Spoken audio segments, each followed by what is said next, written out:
Why is transformation so different to therapy? And what is the formula to success? Well, in this podcast, I'm going to be talking to you about why every Disney movie that you've ever watched is actually the secret to your success.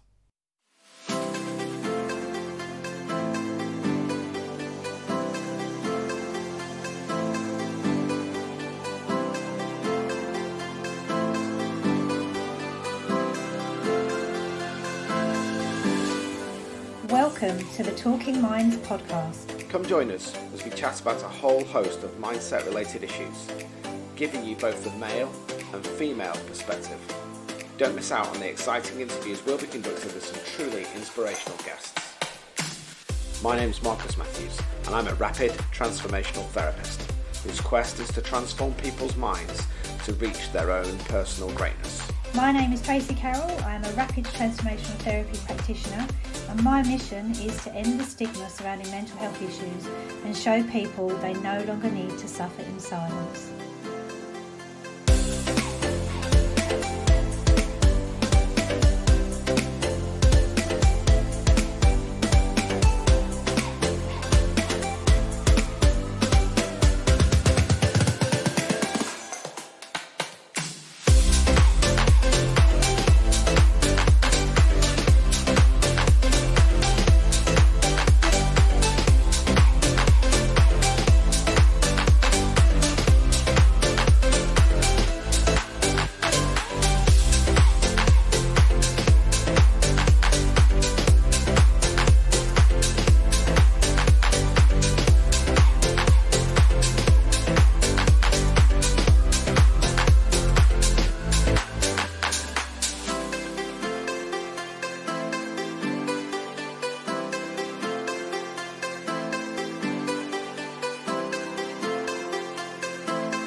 Get going and let the podcast begin. So, hello everybody and welcome to the Talking Minds podcast. It has been an absolute age since we did a podcast. Tracy isn't with me today. We've both been super busy and I've taken some time out this week just to do a little bit of reflection, just to do a little bit of inner work, because it's really important that when you are busy to take that time to reflect and look at your journey. And that's what I'm going to be talking about today. I've been looking at, with my clients, at the successes. What is it, the thing that has driven my clients to have successes? And more importantly, the very few clients that I've had that have not, they've stepped on that journey but haven't quite got there. And what is that secret formula? What is the secret formula to success? Well, if anybody is a fan of The Simpsons, they'll know that The Simpsons is amazing. It seems to predict everything. And the more and more that I've always loved movies, and the more and more I look at movies, the psychology and the storytelling within movies is something that we've done for millennia. Stories are the way that we've passed messages onto each other. I love Lisa Nichols. She's an amazing storyteller, and it's all about storytellers and how is it that great storytellers can grab our attention. What is it that they're hooking onto? And actually, as I started to look at this, and I looked at people like the amazing Walt Disney, I looked at who are the amazing storytellers that have made that abundant life for themselves. Who are those amazing storytellers that stand out? And certainly somebody like Walt Disney certainly is somebody who has captured the hearts and minds of many of us, of children. And why did Walt Disney do that? Well, Walt Disney knew one thing. He knew that we're all secret dreamers. We all have that secret desire. We all have that thing that if we told somebody, they'd think we were crazy, they'd think we were mad. That thing that, you know, for normal people, that's not attainable. For people, they may go, oh, well, I can't do that. That's not available to me. You know, only that type of person can do that. When in fact, you are that type of person. It's just that the person who's achieved the thing that you think is great, let's say Walt Disney, has learnt some lessons. They've used an equation. So, do you love to escape in a good film? What is that film? Why does that film, whether it be a Disney film, whether it might be something else, what is it about movies? What is it about stories that brings us in? Well, as I say, I've been starting to look at the psychology of my clients and started to look at that and try to deconstruct and analyze and look at what works, what is the formula. Now, I certainly don't have the formula, but I'm working towards it. That's my dream. What is the secret formula to success? A lot of people will tell you, but one of the greatest things that we do know, and I've been working with the amazing Regan Hillier on one of her courses. If any of you don't know Regan Hillier is like a multi-billionaire. She's had multiple $1 million companies. She's under 30. I don't know if she's under 30 now, but she certainly made her mark well before that. So, I'm looking into this with the amazing Regan Hillier. But the one thing I will know, and anybody who's came to my summit earlier on this year, anybody who kind of is in my circle will know that faith over fear. Joanna Bullock, my coach, will say faith over fear is the way, and it's moving into that. But how do you do it? Because we're looking for connection, we're looking for trust. So I always say to people when they say, oh, well, I don't know what I want, I always say go back to when you were a child, because when you were a child, that's when you love to dream. What do you dream about? What is it that you would love to do? What is that child within saying it would like to do? What is that part of you, that secret desire that's stowed away? That part of you that maybe when you were a child, you went, I'm going to drop this off here. I've got to grow up, but I'm going to bury that away somewhere. So maybe one day I'll re-find it again. They say that your childhood is the best years of your life. I don't necessarily agree with that. I think that phrase comes from the fact that when you were a child, the best years of your life, you had hopes, you had dreams, and as you started to have to conform to life, things started to not be possible. And we look back often on the past with rose-tinted glasses, both of the good and the bad times. We have a perception of view that when at that time, when we look back with the knowledge we have now, maybe it was better, maybe it was worse.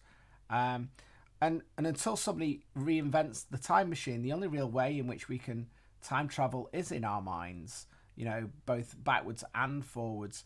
And we often forget about the present. But I wanted to, so as I looked at this, when I was in the police, we have a model, and there's lots of these models that are circular. The national decision model it was. I'm not going to go through it. I'm not going to bore you. But there's lots of these models that are circular models. They're processes. And nature works in patterns. We often look for the complexity in things. And this is why I love rapid transformational therapy, because it takes what we're told is very, very complex and simplifies it.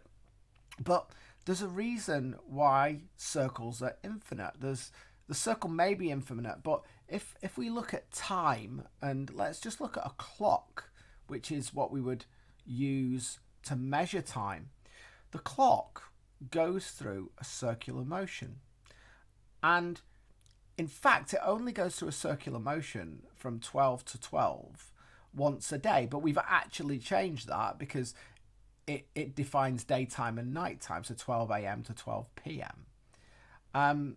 But it does that twice. So as those hands sweep through time and those 12 hours day and night, all we do is we change the meaning to that. That's all we do. We just change the meaning to what that means. And we do that within our lives as well. But actually, if you take our lives, and maybe you're stuck, or maybe you're fearful of moving forward, and imagine that clock, that your life as it was, the things that you knew were a clock, and all of a sudden the things that you knew stopped. It's as if time stopped. You couldn't go forward, you couldn't go backwards, you were just stuck. You'd have to make a choice. Maybe you'd buy a new clock, but let's say there were no clocks. you'd have to find a different way to find the answers to make sure you knew that life was moving forward, that the circle of life was continuing. So you maybe go back to what our forefathers did. You'd see the essence of the fact that the day is a rotation. It's the Earth spinning on its axis through 24 hours.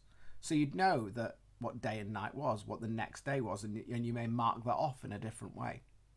And you know that the seasons will come as the Earth spins on its axis. It changes its pitch and point as it goes around the sun. And again, it's circular in motion. It's infinite. Time is infinite. But we try to stop time. We try to push against time. When something goes wrong, instead of doing it differently, we continue to try and do it the same way. And this is part of really the story and the journey that Walt Disney talks about. So you see, there are only actually two constants in life. And I mention this a lot, and I think I've mentioned it before. The amazing Jay Shetty talks about this when he first becomes a monk. And he speaks to a 10-year-old monk who I think he's teaching some new monks, 3-4-year-old monks. And he says, what's the first thing you learn in monk school? And he says, the first thing we learn in monk school is to breathe. And Jay Shetty says, oh, that's strange. When I went to school, we learned our ABCs, we learned math, we learned whatever it was. And the young monk at 10 says to Jay Shetty, but the only constant in life is the breath. When we are born, we breathe. And when we die, we stop breathing. So even then, when we stop breathing, our physical bodies will die, but the energy has to go somewhere. We're not confined to the physical. And very much we live our lives in the physical. We live our lives according to things. But everything that happens, every change comes from a birth in new ideas, in new concepts of thinking. But we are so stuck as human beings in saying, I've learnt this as a child, because education is different to transformation. And again, the amazing Vishen Lakhiani talks about this. He talks about it in his book, The Code of the Extraordinary Mind. He talks about it in his new book, The Buddha and the Badass. And our education systems are absolutely screwed because they're not about transformation. They're very linear. They're very linear. Education is about deconstructing experience to create a formula for people to follow, but we're all different. We're all on different journeys. So that may work for some, but it won't work for anywhere. And this is where transformation is different. This is where transformation is absolutely different. And if you watch any good movie, if you watch any Disney movie, it is all about birth, rebirth, death, destruction.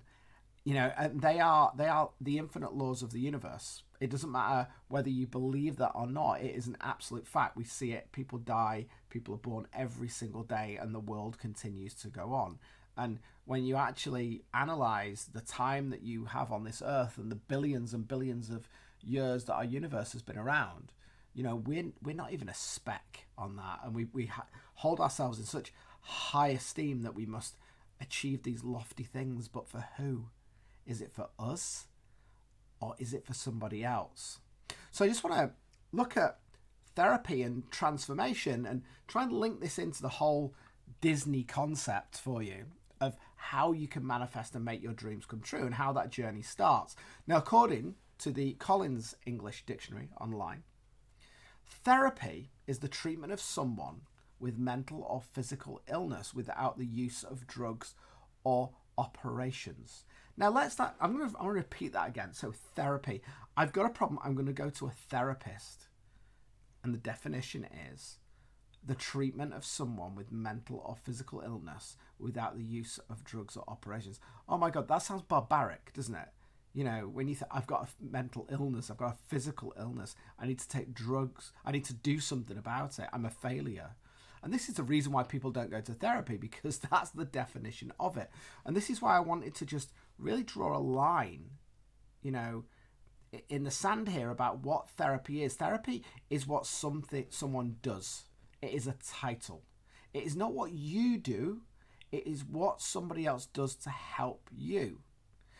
And often they will give you scripts, they will give you processes to follow. And this is why transformation is different. This is why what I do within transformation is different.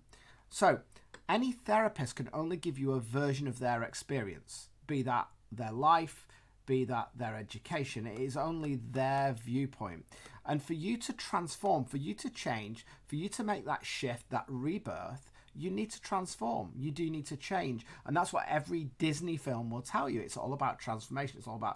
It's finding that thing. It's about going through your own experience. And again, the Collins Dictionary calls transformation. It's actually got more meaning. So it says a change or alteration, especially a radical one. How many people have to go through transformation before it's something that's life-changing? Maybe you've got that person who is really, really obese, clinically obese. They might die. They're on the verge of death before they go, I need to transform. It was the same with myself, on the verge of suicide before I went, enough is enough, I need to transform. How many people are on the verge of alcoholism? The amazing George Best. How much talent did that guy have as a footballer, but didn't want to choose to transform? He had all the talent, he had all the money, he had all the women, he had everything, but he didn't choose to transform. And we lost an amazing human being. Again, the act of transforming, or the state of being transformed in mathematics, is a change of position or direction, or the reference axis in a coordinated system without any alteration in their relative angle. That's physics, that's the world. I talked about that before, the world spinning on its axis. An equivalent change in an expression or equation resulting from the substitution of one set of variables by another. In physics, a change in the autonomic nucleus to a different nuclide as the result of an emission or either an alpha particle or beta particle. That may mean nothing to you, but even if we look at the world, if we look at the universe, it is transforming, it is developing. It needs to survive. It can't continue on the same path. This is why we have different weather systems. This is why, we have that, the laws of physics. Transformation is physics, whether that be quantum or otherwise, it is physics. Transformation is the absolute science of the universe. So if you want to get past that point, you don't want to be deconstructing or using methods that are somebody else's. You need to find out what you need to transform. And that's what the Disney story is all about. Transformation is about going inside and finding out what it is. So, see, therapy is a short linear process. It's a quick fix, but it often isn't a fix at all. It may be just a lesson. It may be just a short lesson, where transformation is so much bigger. It's so much more all-encompassing.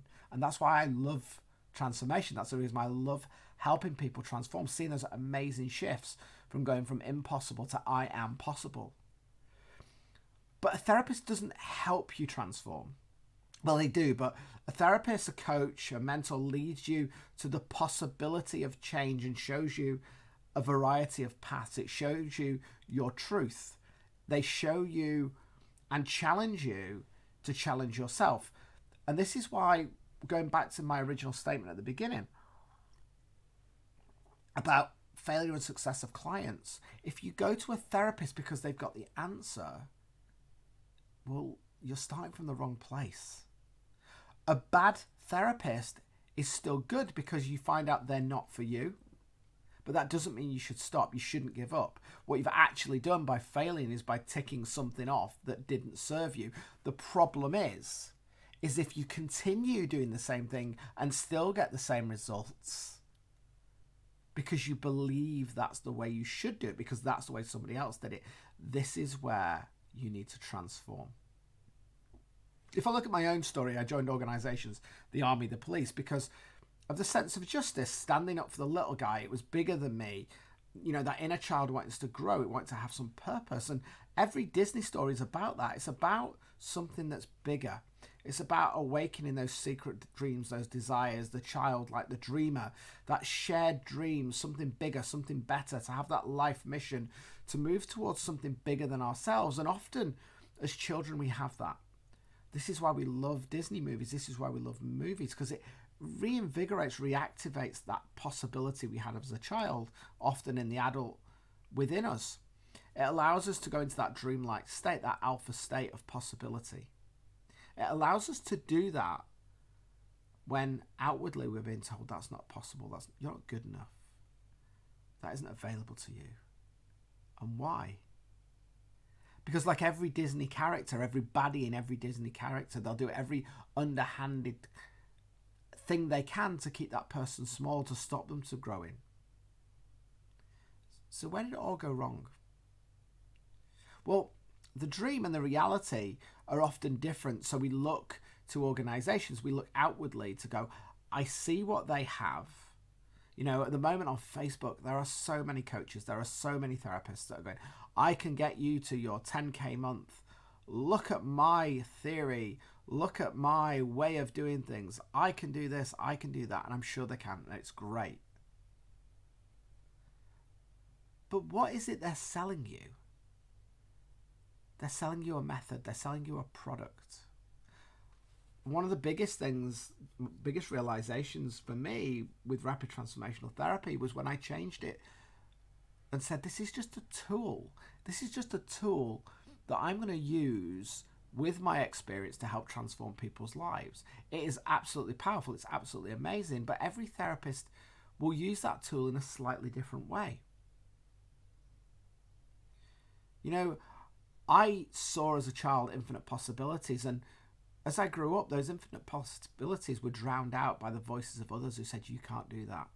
You know, I had that burning fire, that roaring flame inside me, and so many people were throwing water on it. And why? Because their fires had been put out, and they were saying, well, you can't burn, you can't shine brightly because I can't. And that's often what I say to people, is that when you find out that you're absolutely good enough, and you understand why you feel the way you do, you start to see the reflection of other people. You start to see their inner child playing out. But they're not willing to go on that hero's journey. They're not willing to be vulnerable. You know, my belief is that everybody could live in peace and freedom. You know, and I've always stood up for that dream in whatever way that was, whether it was picking up the kid who was being bullied at school, or whether it was, you know, doing what I was doing as a police officer. Even now, that is still my dream. I help maybe people like you that listen to this podcast that have a dream, that want transformation, that want to change, you know, and I'm so passionate about helping those people. And that's why I do what I do now, because their clock had stopped, their cycle of life had stopped, because they've been told, go to school, do well, get a job, get a good pension, and then die. That is not life. That's a linear process. You know, nobody wants to live by spreadsheet. Okay, some finance people might want to. But again, that brings me back to that. You know, nobody at school, I'm sure nobody at school went, when I'm older, I want to be a HR consultant. When I am older, I want to be the head of finance. I want to work for Deloitte. When I'm older, I want to wear a suit and work 80 hours and work in the city. Bullshit, nobody wanted that. When you were younger, you wanted to be an astronaut, a ballerina, a princess. You wanted to be a famous footballer. You wanted to do something that was massive, was huge. And many of us try that, and we often fail and we give up. That's why, you know, the 1% of the 1% of the 1% only often get there, but we never see the hardship and struggle that they go through.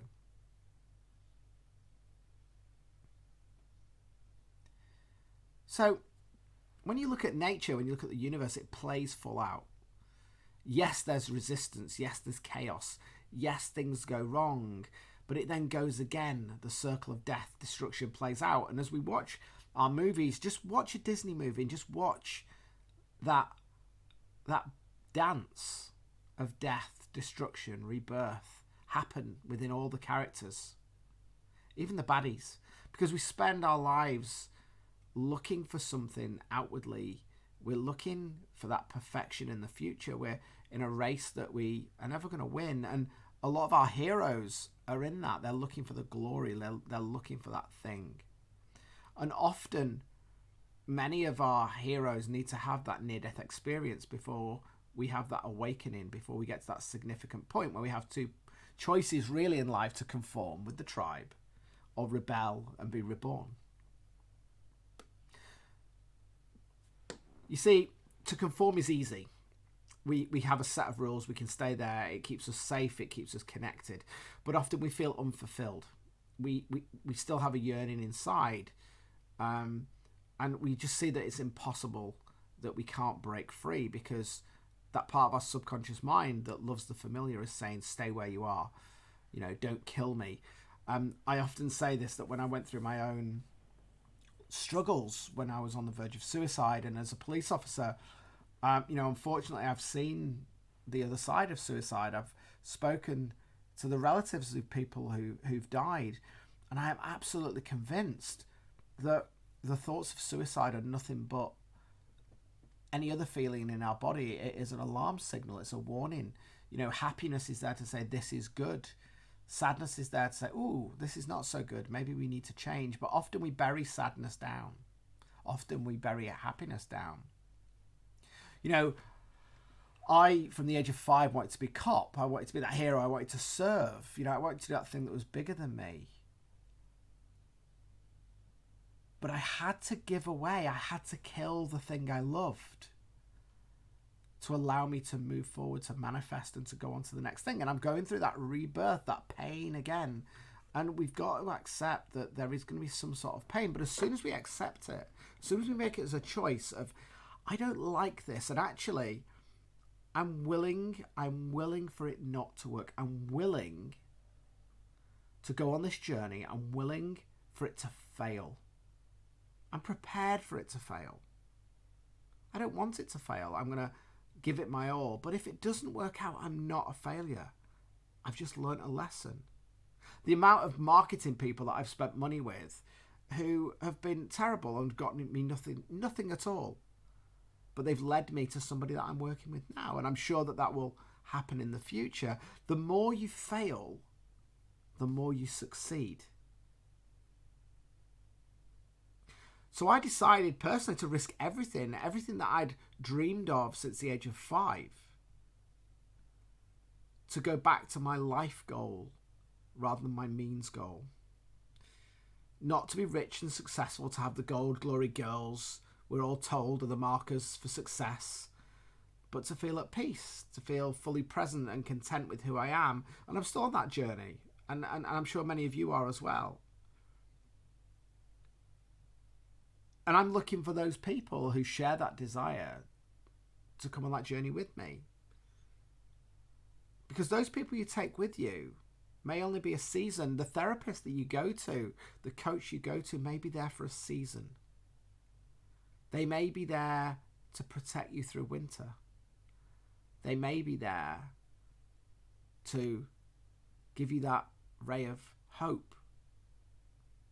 And then spring arrives.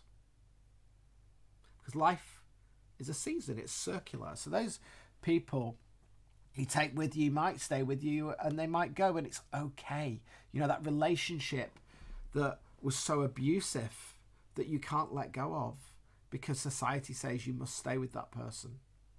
You don't need to. It's a season. And by letting go of the pain, you're allowing yourself to be reborn into a better future. So a coach, a therapist, a mentor, a teacher, these are all in the Disney movies. Every Disney character, every hero has a coach, a therapist, a mentor, because they are simply the custodians of knowledge that may or may not have the answers that you're looking for. But from every bad experience, it's just one more lesson. But let's have a look at this. Like every good Disney film, 80% will be about the struggles of the bad lesson, not listening to the coach, saying, I know better. Until eventually, the gold will start to appear. The thing is that many want a quick fix, and as in many Disney movies, the quick fix doesn't work. The only way you get to the quick fix is by finding, trusting, and evaluating the journey of someone else who's gone before you. You know, our mind has the answers. It gives us clues every day. However, if you disagree or agree with that, if you use logic, all you are doing is you're deconstructing somebody else's thought patterns, and you need to deconstruct your own thought patterns. Often transformation only starts after a lot of pain. And with the other way we stop that pain is by getting somebody to help us, but often we're on our knees before we do that. So let's look at this in reality. Well, reality in regards to a Disney movie anyway. And as I've already spoken about, this formula for change is driven often by a secret desire that we don't want anybody to know about. And either a focused choice or a forced choice which drive us to kill off the old to be reborn. You know, many a Disney film can be like Cinderella, where she has always been at the bottom of the pile, or in case of Lightning McQueen in the brilliant animation Cars, you know, a successful racing car who found himself stuck in a situation that was unfamiliar. And first comes the pain, you know, when Lightning's in Radiator Springs and he's having to pull the tarmac machine, and he tries to do it quickly and it's a mess. And it was only when he actually does it properly that he starts to find the team that comes around him that will propel him to his success. Because pain or lack is the equalizer. We may even call this the death of our greater self, our ego. When pain comes, it's given us a message. It's given us a warning sign that we need to change. We need to transform. So when we often stay in pain, when we choose to stay there, you know, this is the reason why we can't move forward, because we need to choose faith over fear. Just take Nemo, you know, Finding Nemo, the amazing film Finding Nemo. You know, Nemo's dad, Marlin, you know, they have the eggs before Nemo's born, and then, you know, they lose all the eggs, and Nemo's the only one to survive. And Nemo survives, but he's got a broken fin. You know, he's certainly different. He's not what they expected. You know, he was led to believe that he couldn't go on adventures. He couldn't do anything. He couldn't go into the big ocean. Marlin, his dad, protected him for all the amazing right reasons, but it didn't allow him to grow, and he became frustrated. Nemo knew as a young fish that he had greatness inside him, but his dad, for the right reasons, kept him small. Nemo had a secret desire to explore the bigger ocean, to go out into the ocean. And he was a rebel, and he broke the rules, and that ended up in him being captured. You know, that decision nearly killed him. But at that point, Marlin had to make that decision, desperate to get his boy back, desperate to get his son back. He had to do the thing that he'd been telling Nemo he couldn't do, go out into the big ocean, go out into the big blue. You know, and along the road, he found the sharks. And you will find sharks in life. You know, he met Dory, who he believed was stupid, forgetful, and couldn't help. But actually, Dory had a gift. She understood whale. And once he started to trust that she had a talent, even though she was different to him, he had a talent, their trust and friendship grew until eventually they did find Nemo. You know, the adventure, in Latin, adventure is adventum, which means to come or arrive. So actually, we often use the term adventure as the start of a journey. Well, at the start of a journey, when actually adventure is about arrival, which is quite interesting when we say we're going on an adventure, because really what we're doing is we're going into the unknown so that we can be reborn, so we can arrive. We go on an adventure to seek something, to arrive, to understand. But often we see this as physical, when often the start of any adventure starts with a thought to achieve something much bigger than ourselves. A thought. You know, all Disney movies are about adventure. It's about people finding themselves. And yet in reality, you know, although we love an adventure, the fear of stepping into the unknown is what keeps us small. And this is why we love movies. This is why we love Disney.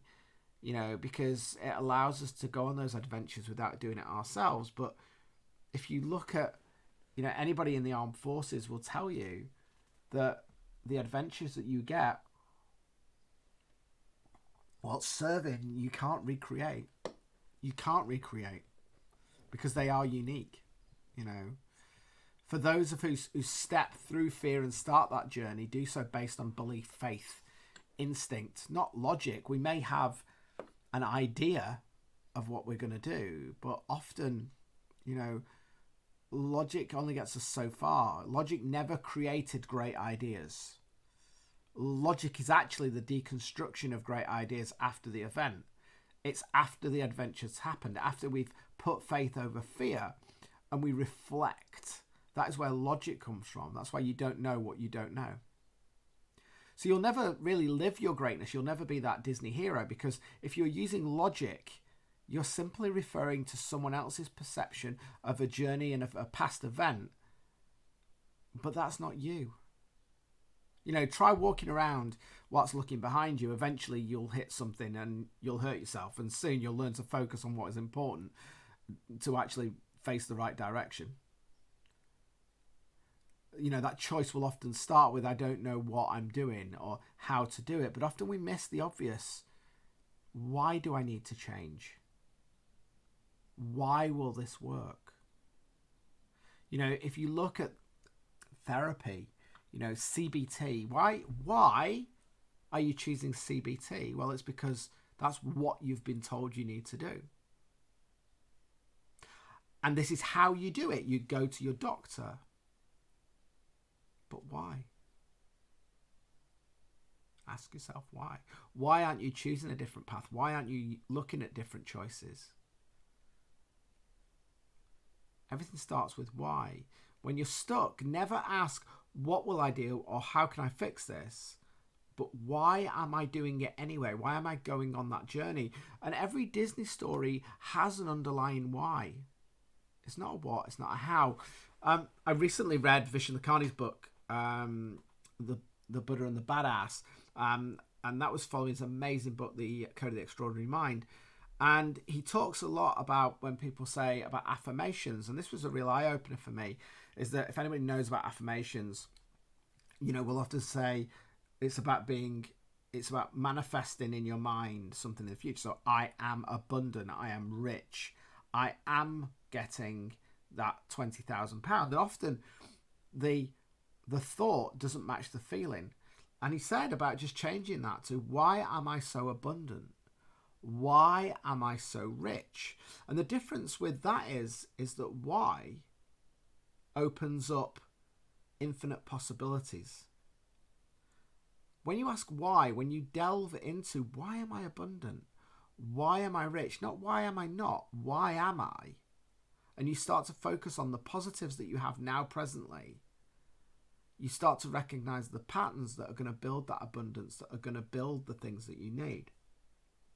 So all Disney films have a hero. They all have a guide. They all have a person to help them to find that why, to understand that why. And that's what I do as a therapist. I help people find the why to the fears that they connect to their stories.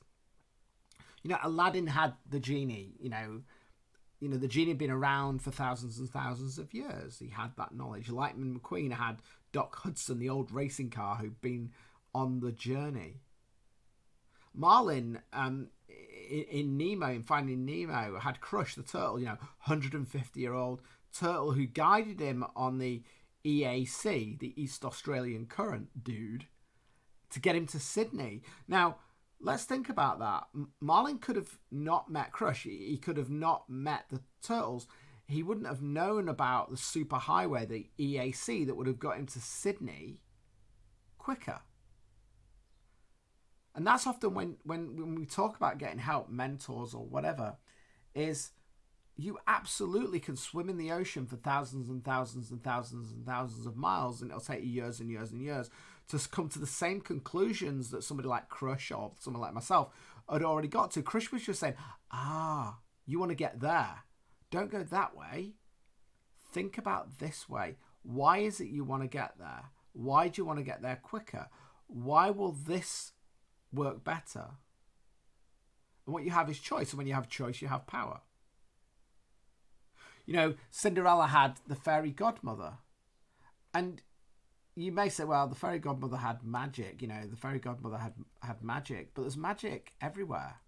There's energy everywhere. All these guides, mentors, whatever they are, had one thing in common. They'd found the power in their magic, in their faith, in their experience, in their understanding of the circle of death, pain, rebirth. Often the hero would rebel against the teacher in these movies, tempted by the quick fixes, the quick and easy option, what everybody else was saying to do. But eventually, broken, battered and bruised, they reach that sweet spot, that the revelation, the moment the universe starts to reveal its secrets, the clues, the moment that their eyes are opened. But before they can be reborn, there's one final act, and that's the death of a thought, the death of a feeling. You must choose to take that part of you that's been holding you back like an anchor, the lie, the story, the feeling you attach to that story about not being good enough, being different, not being abundant, that it's not available to you. You need to kill it. You need to kill that thought. And you can't do that without an option. And that's what those guides in those films do. Cinderella is the greatest transformation story, which has been respun in the film Shrek. When Fiona, the daughter of the king, eventually found her true love, Shrek.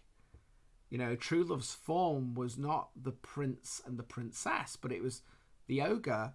When the spell was finally banished from Fiona, she didn't turn back into a princess. She stayed as an ogre. She'd been brought up to follow the crowd, to conform to that pretty stereotype. It was a falseness, because once she transformed and accepted who she was, that she didn't have to follow the path of those that had gone before her, she created her own army. And in Shrek 3, she would go on to understand why that story played out. It was only when she went inside and discovered who she was and not who she was supposed to be for others did she find freedom. And she lost Shrek, and then she got him back again. And after that, again, that transformation, she went through that atonement of taking the actions and the amends and the wrong and the injury. She could shed her old self and start afresh without worry of others.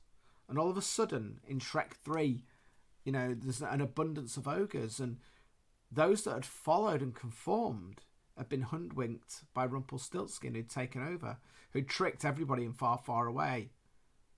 And keeping with her faith, keeping with her true self, they were able to overcome Rumpelstiltskin, and balance was once restored. Peace was once more came to Far, Far Away, and a new journey, a new adventure started. So you can see there are clues there. Disney films, there are stories which are the ingredient of emotions, lessons, death and rebirth. Walt Disney was a genius because he knew the secret. He knew that faith, desire, purpose, choosing to step forward and do something that may seem difficult was, with the right team, the things that dreams are made of. I'm sure when Walt Disney first had that dream, he probably wouldn't have realized that in 2020, Disney employs now over 62,000 people. But that dream started with one man's vision. And it was little steps, little failures, little successes that led to the global empire of Disney, that led to those amazing movies that we watch, that led to the transformation of animation. And we look at that again, we talk about transformation, where they were hand drawing painlessly all of those cartoons, and now they do it with computers. We have 3D animations. So even if we take Disney is still transforming. It's still taking what Walt Disney, when he started that seed, that idea, that passion, is still transforming now and will do for millennia to come. Now, you may not want to be the next Walt Disney, but I'm pretty sure you've got a dream. I'm pretty sure you've got a secret desire. I'm pretty sure that if you are in pain, if there's something stopping you and you don't know what it is, that you're listening to all of the people that are not living their dream.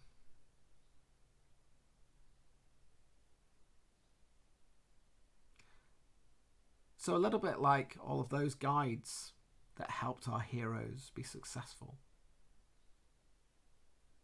Who's helping you kill those negative thoughts which connect you to the stories that you tell yourself every day so you can transform that dream into your reality?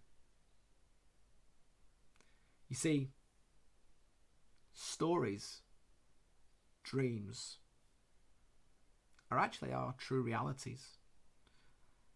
And they are absolutely ours to manifest. The only thing you need to do is make a decision and make a choice. And know that you'll fail a lot. Walt Disney failed a lot. There aren't many great people in this world that didn't get rejected, didn't get told that's a rubbish idea.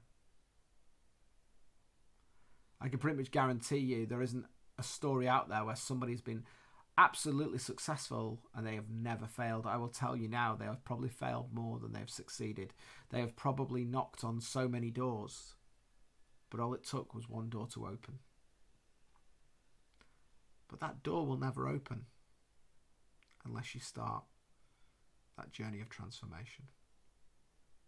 I hope you've enjoyed this podcast, and I hope that you can really start to understand that there is a big difference between therapy and transformation. And all of the answers are locked deep, deep inside. And all you need to do is wave that magic wand and just answer that question. If I had a magic wand, what is your secret desire? And what would life look like afterwards?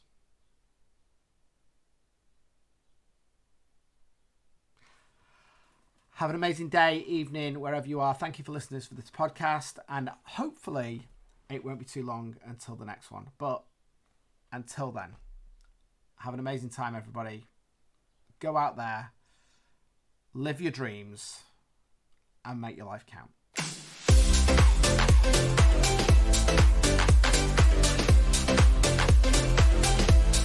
If you enjoyed today's podcast, why don't you come and join us at facebook.com/talking_minds. And don't forget to give us a little like. Thanks very much for listening. See you soon.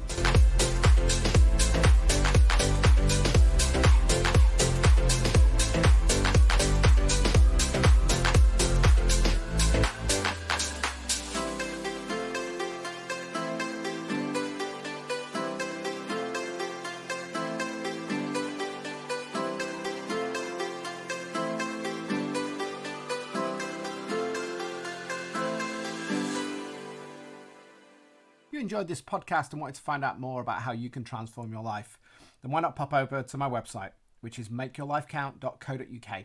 You can even join my Facebook group, which is facebook.com/groups/finding your power, because we all have to start on our journey to greatness somewhere. See you all soon.